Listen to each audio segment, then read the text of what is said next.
홍콩의 밤거리를 정신없이 내달리는 이 남자, 대만 출신 경찰 하지무입니다.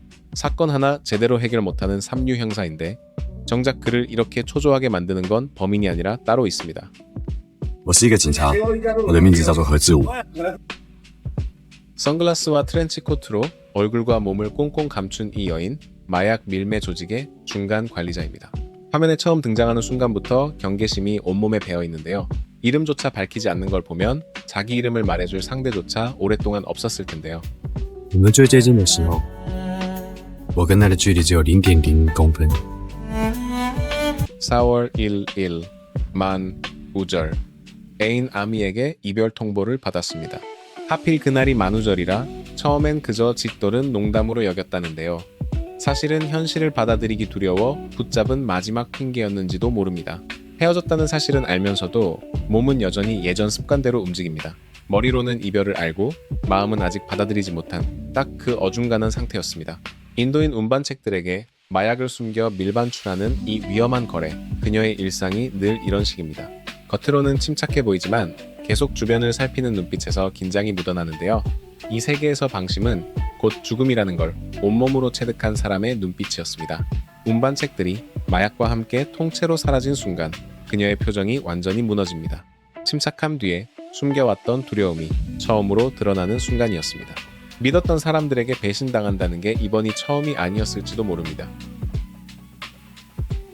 조직의 보스마저 자취를 감춘 걸 알게 된 순간 그녀는 오히려 더 냉정해집니다. 한 번이 아니라 연쇄적인 배신, 무너질 시간조차 사치라는 걸 알기에 곧바로 다음 행동으로 넘어가는 겁니다. 차이나타운 뒷골목을 이잡듯 뒤지며 담배를 물고 소리 지르는 그녀 분노로 위장했지만 사실은 극심한 불안이었을 겁니다. 이 거래 하나에 자신의 목숨과 자존심 전부가 걸려 있었으니까요. 공항까지 쫓아가 봤지만 이번에도 허탕입니다. 5월 1일이라는 마감 시한이 점점 다가오는데 단서는 하나도 못 찾은 채로 시간만 흘러가는 이 초조함, 그녀는 점점 벼랑 끝으로 몰려가고 있었습니다.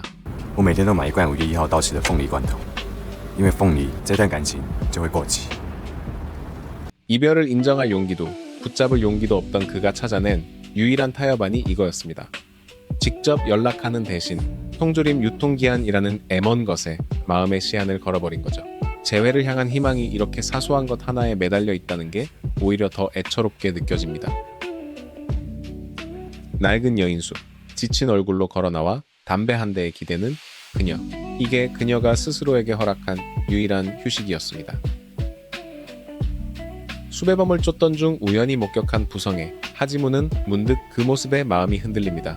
자신이 놓쳐버린 관계를 떠올리게 만드는 사소한 장면이었죠. 이 도시에서는 매일 수많은 사람이 서로 스치고 지나갑니다. 하지무와 이 여인처럼 전혀 다른 이유로 같은 하루를 버티던 두 사람이 우연히 마주친 것도 결국 이 거대한 도시의 무심한 우연 중 하나였을 뿐입니다.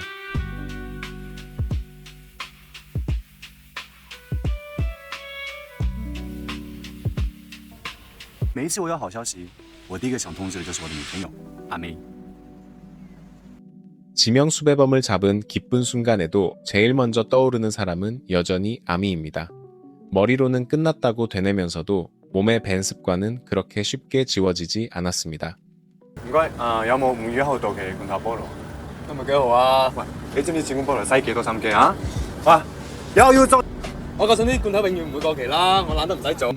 在這個世界上，還有什麼東西是會過期？ 편의점 점원에게 이렇게까지 언성을 높이는 것도 사실 통조림 때문이 아니었죠. 유통기한 없는 것이 세상에 있길 바라는 이 절박한 질문이야말로 이별을 절대 받아들이고 싶지 않다는 그의 진심이었습니다. 결국 정해진 시한이 다가오는데 배신자들의 흔적은 여전히 오리무중입니다. 하지무가 통조림 유통기한에 마음을 걸었듯 그녀도 이 5월 1일이라는 시한에 자신의 모든 걸 걸고 있었던 겁니다. 두 사람 다 전혀 다른 이유로 같은 날짜를 향해 조여들고 있었던 거죠. 결국 30번째 통조림을 다 채운 5월 1일 아침, 그는 씁쓸한 깨달음에 도달합니다. 아미에게 자신이란 존재도 결국 이 파인애플 통조림처럼 유통기한이 지나면 버려지는 하나였을 뿐이라는 걸요. 희망으로 버텨온 한 달이 이렇게 허무하게 무너지는 순간이었습니다. 跟这个凤梨罐头没有什么分别。哎，这个，哎，出两杯账。お前つけこさ、チョコレートは待ってないんだ。 옛 친구에게 무작정 전화를 걸어보는 이 밤, 사실 누구라도 붙잡고 이야기하고 싶었던 겁니다. 이별 후 처음으로 느끼는 외로움의 무게가 이렇게 뜬금없는 연락으로 드러나고 있었습니다. 그날 밤 사 모은 통조림을 전부 먹어치우고 술집으로 향합니다. 재회에 대한 희망을 완전히 접은 자리에 이번엔 다른 결심이 들어섭니다. 오늘 처음 들어오는 여자를 무조건 사랑하기로요. 이별의 슬픔을 극복하는 대신 그저 다른 사람으로 도망치려는 거였죠. 第一个进来的女人，我就会喜欢她。 낯선 남자가 말을 거는 이 순간 평소라면 단칼에 뿌리쳤을 그녀가 이례적으로 곁을 내줍니다. 밤새 도망다니느라 완전히 지쳐버린 상태였고 실현당했다는 그 말 한마디에서 자신과 닮은 처지를 느꼈던 걸까요? 아니면 그저 단 한순간만이라도 경계를 풀고 쉬고 싶었던 걸지도 모릅니다. 觉得起码呢，重重一些菠萝。第三个呢，就觉得他失恋，因为他不想让你失恋。 밤새 도망다니느라 지칠 대로 지친 이 여인과 유통기한이라는 강박에 갇혀 지친 이 남자. 서로의 상처는 전혀 다른데도 그 순간만큼은 둘 다 그저 쉬고 싶었던 겁니다. 늘 사람을 경계하던 그녀가 이례적으로 곁을 내준 밤이었습니다. 我2个钟头之前呢是24岁，可是我现在已经25岁了。我以前交了一个女朋友，可是之后呢， 낯선 여인 앞에서 담담하게 이별을 털어놓는 하지무.